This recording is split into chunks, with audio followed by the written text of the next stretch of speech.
So hi girls, it's Monday, and well, it's sunny outside. It really feels like spring is coming now, even though it was, well, really rainy last day, but it's been amazing weather. I'm talking about the weather. So Jolie, I'm glad you think Sweden is awesome. I guess it is cheaper than Norway, certainly. Still, I'm sort of spoiled because I live here, and I don't think it's all that cheap here, but I guess you do. I mean, I should go over there to Norway to learn to appreciate what I've got here. Yeah, so Marie, Susie's actually read Beetle the Bard, and it's a pity that she's so busy, or she would have been able to babble about it. That is a really cool MP3 player. If there's anything I wish that my iPod did, that would be playing music aloud, because yeah, and that's also charged. It's also charged to the computer to charge the batteries, and I've gotten used to it. I think it's better than having to buy batteries all the time, because sometimes you're in places where you don't have batteries. Still, I think it's just easier than having to buy batteries all the time. About the euro, I still remember when we had the election for whether we were going to have euro or not, and I personally prefer keeping the krona currency, partly because I think it's easier. I mean, we would have to do a lot of changes, like in textbooks and stuff, if we were going to change, and it would be a big change. Yeah, but I suppose it would be easier, like, when traveling around Europe, but I still kind of like the idea of having your own currency. I mean, I'm not nationalistic at all, but in this regard, I just sort of think that it's nice to have your own currency in a way. It's like if England wouldn't have pounds and pennies, it would be so weird. I'd be devastated if they changed. I mean, it's just so English to have, pounds and pennies, sort of thing. And I just think it's the same with Sweden. If we wouldn't have kroner, it would be strange.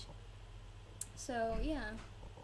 Oh, and it's so cool that your sister went to the States. I wish I was her. I want to have peeps too. They look really nice. I actually like marshmallowy things, so that would work. Ron, I would have to say that your Swedish accent, I mean, I perceive it as, like, Gothenburg accent, which is cool. I think the Gothenburg people have a really cool accent. It's awesome, and I think it's sort of like Swedish Jamaican, or Sweden's Jamaican accent. It's, like, so cool, and, and, yeah, that's cool. And, yeah, T9 can totally screw up things. I mean, I don't know actually what it's called in English, T9, like, it's like an automatic dictionary thing when you're text messaging, for those who didn't get that. I don't know if it's called the same thing over elsewhere. But yeah, it's like crazy, like, in T9, like, you cannot write apelsin, which is the Swedish word for orange, and that's strange, because, I mean, not that that's a word I use a lot, but I mean, it's still something you should be able to write in T9, especially considering that you can write negerhora, which, I don't want to really say what that means, but I mean, I guess you understand. It's something really, really ugly, and I don't understand why that is automatically in the dictionary in T9. And you also can write massförstörelsevapen. Why? It's weapons of mass destructions, or mass destruction.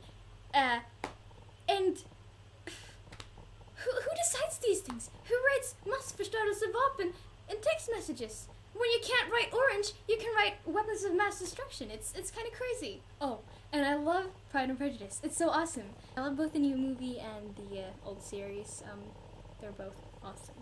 So Mari, the picture of Ron and Hermione was awesome. I don't know if I said that already, but it was. So I've spoken too long now. I know that myself, and I think I'm gonna stop now. I'd like to know how many punishments I have, because I know that I didn't do my video last week, and I don't really know how many punishments I've got. So I'd like to, if anybody has kept track of that, so tell me. And yeah.